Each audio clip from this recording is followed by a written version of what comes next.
Hey guys, this is Kelly. Hey, I'm gonna speak up and hopefully my volume will be better in this video. I've been having a hard time lately, so here we go. So this is an altered box project that I've been working on, and I'm submitting it for our YouTube hop with a summer theme. And it's a brand new hop that we just started. It's Google Plus community, and I'm so excited to be part of it and so excited to see how it evolves. But so far we've got myself, Serena, Erin, Diane, Lynn, and Kim.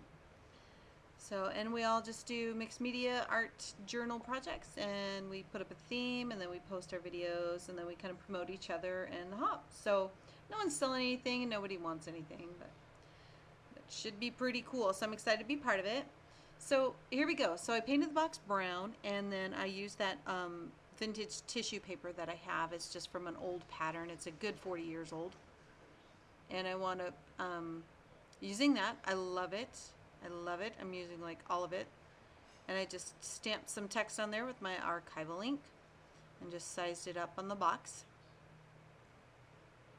And this is a box that Miss Fiona Jennings gave me, a Jennings 644. She gave it to me in a wonderful rack along with tons of other stuff. And I told her I would alter the heck out of this thing, and that's exactly what I did. I cut the lid. Actually, okay, I can't say that. My husband cut the lid. We cut the lid, and because I wanted to make it into a cabinet that I can mount on the wall and keep it open instead of just a box with a removable lid. So I stuck some hinges on it, painted it brown, and then went to town with it. And that right there is just some antique white paint. I wanted to kind of have like a whitewash look to it. So I kept putting water on my brush and just smearing it over, and it worked out nicely. And then I just kind of wiped it, dabbed it, and wiped it with a baby wipe, because I still loved the brown. I just wanted it to have like a whitewash look, and kept brushing it until I got the look that I wanted all over the sides too. And I wanted that done before I Mod Podged my tissue paper down.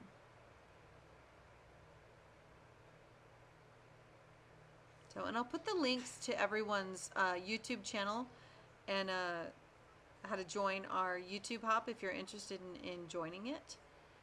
I'll put all those links in the description bar below when I'm done with the video. Got to figure out and get everybody's links. So again, I'm excited to see how it turns out. I'm hoping that my volume is okay because I'm talking really loud and it's pretty late. So if it's not, then have to come up with something different. So I'm just tearing it. I don't like any straight lines when I'm doing the tissue paper. I like it just randomly just slapped on there. That should be my YouTube channel. Slap it on. That should be my YouTube channel name. I might have to change it. Lose my name because it's boring. So that's antique Mod Podge that I'm using, matte. It's got like a matte finish and it's called Antique. Pretty much the same as the other one. It really doesn't have much of a difference. It has like an appearance of like an off-white look to it, but when it's dry, it doesn't even, you can't even tell. But that's what I use, and I'm kind of blotting it on because because the Mod Podge is, as you may know, it can help add a little bit more texture as well. So I was just kind of blotting it on pretty heavy in places and moving the tissue paper around. And then once the Mod Podge dries, it kind of gets clear, as you can see right there. So I'm glad I did that whitewash in the background, but I wind up adding a lot more tissue paper and a lot more Mod Podge all around the box. Just randomly, and I'm just tearing off little pieces, trying to not waste any. But, you know, I don't stress about wasting stuff. I use what I can use. I don't stress about wasting.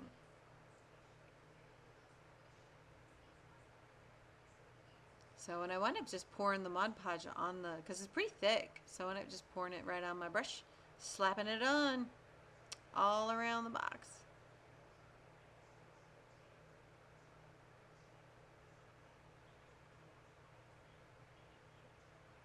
Yeah, I wind up putting more on the top because there just wasn't quite enough.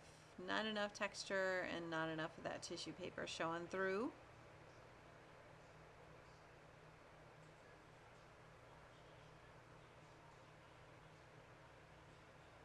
So I just keep adding it until I get it to where I like it. And I let it go over the edges and just Mod Podged it around the corners and around the edges, and it's a really simple process. It's not hard to do. You literally do just slap it on.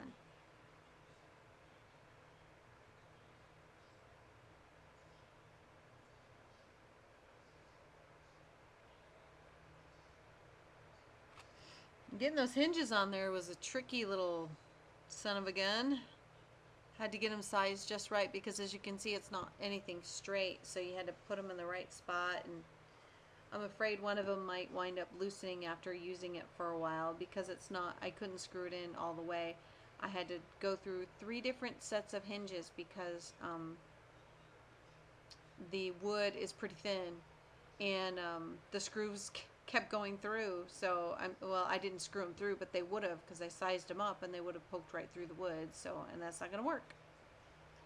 So I finally wound up getting the right size, really, really tiny ones. And then I still had to use my wire cutters and pinch off the tip of the screw so that it wouldn't poke through. So I had to get creative with that. Super cheap hinges. They were like $1.99 or 99 cents. So if they fall off, I wouldn't be surprised.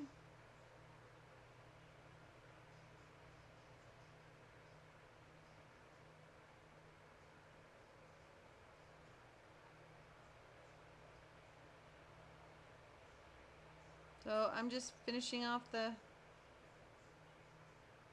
top here, just again adding layer after layer of the tissue paper randomly. And then after all the Mod Podge dried, I used the light gold metallic Martha Stewart paint and put it on there and gave it some shine. I add a little bit of water to it, and kind of bubbles up a little. It's pretty cool. I really like that paint. When you want a little shimmer, it works out really nice. And it's still, as you can see, kind of translucent. So when I did it all along the edges too, just with a little bit of paint, and then put water on my brush. And again, it's kind of like a whitewash effect, but with a shimmer. And you can still see the tissue paper on the edges. By the time I'm done with it, you can't see anything on the top, but you know, oh well. It still kept nice texture, so it worked. And I've done so much editing to this because I did just tons of hemming and hawing here.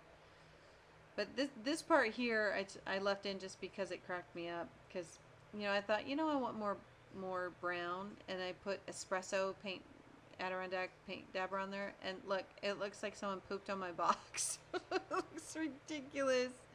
So I wound up wiping it off. And I was like, okay, well, that's a little better. So then I added mother of pearl Martha Stewart paint to it. And then it looked like baby poop on my box. So I wound up smearing it off. Yeah, that didn't work. Didn't work out. So here's another thing that I found do not do. I used StazOn ink because I wanted to just rub it over the textured areas to highlight them. And then I rubbed it all along the edges. Yeah, don't do that because it wouldn't dry and it just kept getting all over my hand. So I wound up wiping it off and using black Adirondack paint dabber anyway. So yeah, that didn't work. There's my new heat gun. It's all psychedelic girly. Not me, but it's what I bought. And then I wound up putting just hot gluing that pearl strand all around the edge there at the bottom. And then I needed something in the background, and I went back to my favorite tree stencil. And since it was a summer theme and I knew I was taking a different direction on it, this worked out because I found the flowers that I wanted to use. So I wound up just using my sponge and just dabbing on the antique white paint. And it's like an off-white, almost a yellow. And the background was brown thanks to my poop paint treatment. So I thought, oh, well, that'll be good. So I'll just paint it over and just dab it on so that you can still see the brown coming through. So it's not completely covered. And then when I pull it off, the tree will be brown in the background, and it worked out nicely. I love that stencil. It's the best one I have, and it's just my favorite. It's a Crafter's Workshop stencil. So, and then since I painted all over it, I grabbed a couple black tags and just used up that paint and used it as a stencil, and then turned around and used it as a stamp too. And I'll finish off those tags later. So, and then I moved on to the knobs for my box, and I'm just showing you there. I put holes in the wood and used my drill and put my holes in there.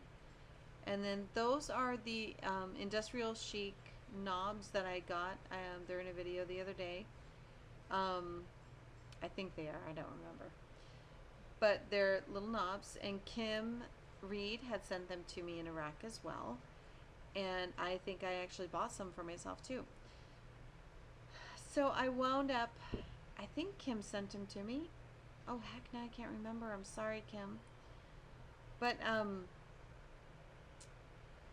I thought about using the mixative in it, but instead I just used double coats of the cranberry alcohol ink, because they come with a real pretty blue. And although that was really pretty, it wasn't going with what I was doing. So I had to paint them. Now first I painted them with gold paint, and I thought, what the heck were you thinking, Kelly? The paint's just going to rub off the acrylic knob, because it's just an acrylic knob. And it did. So I finished rubbing it off, and then I said, well, alcohol ink is going to be the way I'm going to go with that. And I really loved that cranberry color. It almost took on a burgundy look, and it was perfect with all the flowers that I had picked out and planned to use for this box / cabinet. So, and then at the bottom it was like a brassy looking metal, and I just painted it with the gold paint. That's what I was showing you there. So, and here are the filigree butterflies that I got from Butterbee Scraps. I love these. And I'm just coloring it with Stream alcohol ink. It's metal, and it takes really well. If you paint it, it's not going to stay on there, so the alcohol ink is the best way to cover it. And I just wanted a few different color butterflies. So I'm just getting it around in there and coloring all the sides of it, because I wasn't sure which side I was going to use. And then for this one I use, I think that's Wild Plum, and it's a really like a hot pink, and then I added Stream to it, and I got a really pretty purple. I really liked the purpley color that those two together created.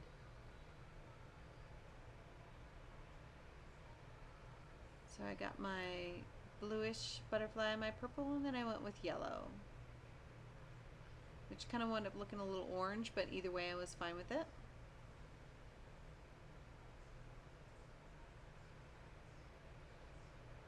And then cleaning up with my 91% alcohol, rubbing alcohol. And then I'm finishing off the butterflies with some gold Rub and Buff. All you need is a little bit of this. I've seen a few videos where people use Rub and Buff, and they kill it with Rub and Buff, and it's a real subtle addition to things. I don't like it when it's overdone, but and I myself have overused it on projects before in the past too. So just a tiny bit on your finger and rub it on randomly, and that does the trick and adds so much.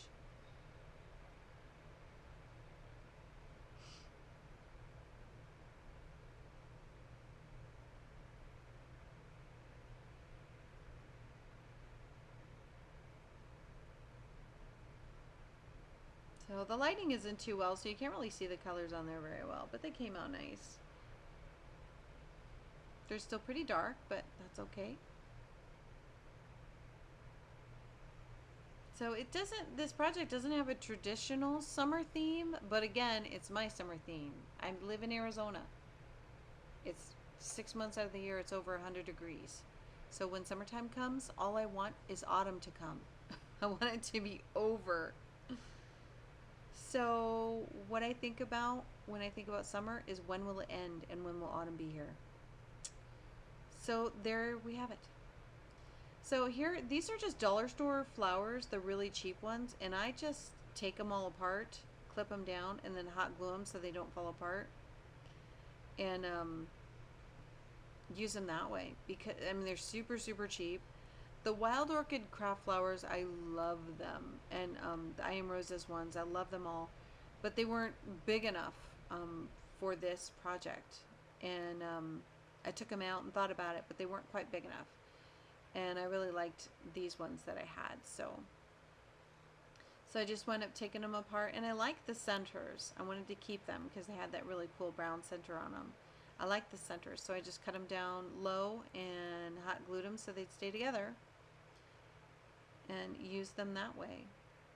So if you're not already doing this, it's a really really cheap way to have these really cool flowers in your stash for projects like this, little bigger projects.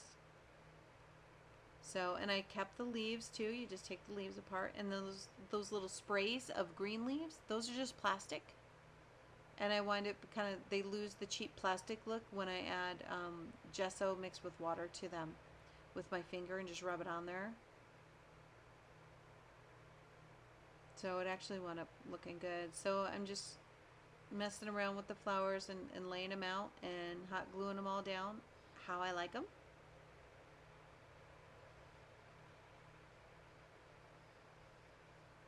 And these flowers are great. You can cut them, you can bend them, twist them, hot glue them down, and manipulate them in any way that you'd like them. And the price is definitely right on them. And you get a big bunch of them. So, and you get those little green sprays and the leaves and everything with them too. So it's a good thing to have.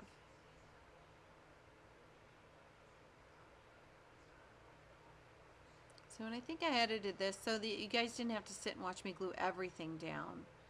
So, but there was just a few parts I was showing you. And I keep going out of screen again, darn it. But you get the gist of it. And those little white thingies, those also came on those flower sprays. I just took them off and used them.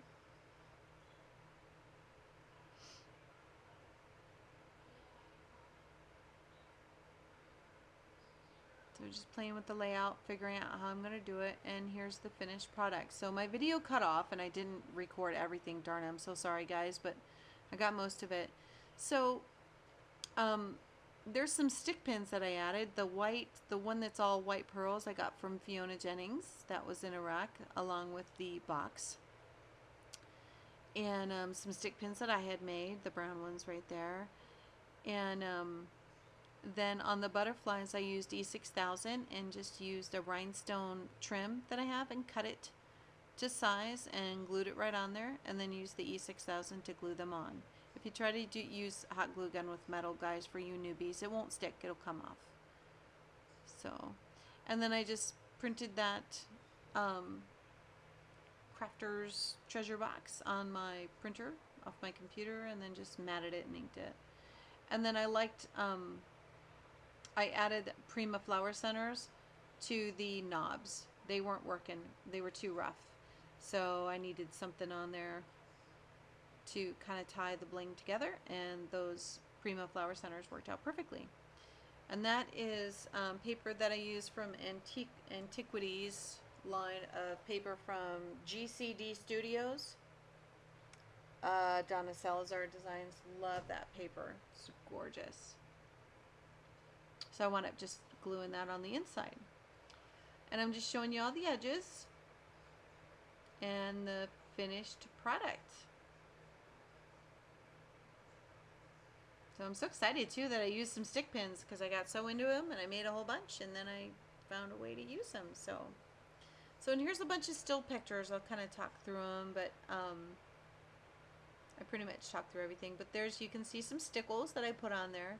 And real faint, the gesso with water, just finger painted onto the flowers to soften it up a little bit. And there's Fiona's stick pin at the top, and there's the one that I made down at the bottom, kind of like a black one. So I really like how it turned out. I'm gonna love it. I need to get it mounted on my wall and fill it with some stuff. It's not a huge box, but it'll fit some, like maybe my dabbers or inks. I'm not sure what I'm going to use it for, but I will be using it. So here I'm just showing you all the sides and that like yellowish creamy color pearl that was also given to me by Fiona in Iraq. Thank you, Fiona, for all my goodies. And I told you I would alter the heck out of this thing, and there it is. It's no longer a box, it's a cabinet. And I left the doors fine because I like that brown on the inside. So I left them that way. So when it's mounted on the wall, that's what it'll kind of look like. And there's some more, you can see the gesso, and I just rubbed the stickles on my finger and then just rubbed them on the flowers and the leaves just randomly here and there. And it gave just the right amount of little sparkle here and there. It's easy to overdo stickles, so careful. On some projects it works, on this one it didn't. So, there's the butterfly. Not the best lighting for these pictures, but so I hope you guys like it. And there's that stick pin from Fiona again. So I hope you like it, and then I'll put all the links to everyone that's involved in our YouTube hop, so you can check out their projects that they posted too. Very talented people in this hop. I'm so proud to be part of it, and again, just so excited to see how it evolves and who joins us and all the fun themes that we all come up with and the good stuff that we do. So I hope you guys like my first YouTube hop submission. And if you have any questions or comments, I always love to hear from you guys. Thank you so much for watching and all your kind comments you guys always leave. So thank you, and check out the links for everyone else and see what they did. Thanks.